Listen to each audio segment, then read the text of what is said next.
চীন থেকে মাত্র 9 ঘণ্টায় দুটি মহাদেশ ও 4টি দেশ পেরিয়ে মিশরের মাটিতে নিজেদের ভারী যুদ্ধবিমান J-16 নামালো চীনা বিমান বাহিনী।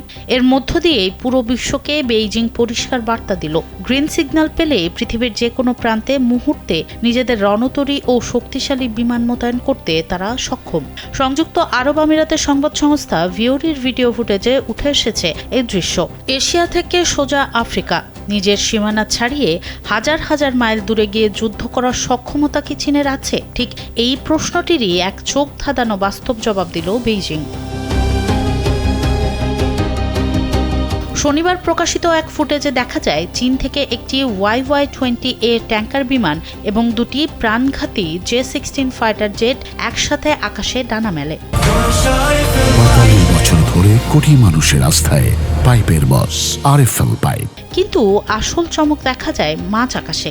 হাজার হাজার ফুট উঁচুতে ঝোড়ো হাওয়ার মধ্যে উড্ডয়নরত অবস্থাতেই মূল ট্যাঙ্কার বিমান থেকে ফাইটার জেটগুলোতে নিখুঁতভাবে জ্বালানি রিফুয়েলিং করা হয়। প্রায় 6000 কিলোমিটার দূরত্বের এই দীর্ঘ ও প্রতিকূল যাত্রায় ট্যাঙ্কারটি কেবল জ্বালানি দেয়নি, বরং একটি ভাসমান কমান্ড সেন্টার হিসেবেও ভূমিকা রেখেছে। এরপর বিমানগুলো সরাসরি মিশরের একটি ঘাঁটিতে অবতরণ করে। অবতরণ করার পরপরই চীনা সেনারা দ্রুত গতিতে সরঞ্জাম নামিয়ে স্থানীয় কর্মকর্তাদের সঙ্গে মহড়ার চূড়ান্ত প্রস্তুতি শুরু করে দেন।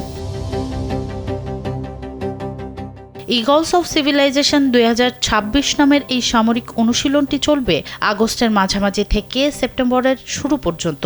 চীন ও মিশরের মধ্যকার এটি দ্বিতীয় যৌথ মহড়া, যেখানে আকাশে প্রাধান্য বিস্তার, যুদ্ধ বিমান কৌশল এবং জরুরি উদ্ধার অভিযানের মতো কঠিন প্রশিক্ষণ থাকছে।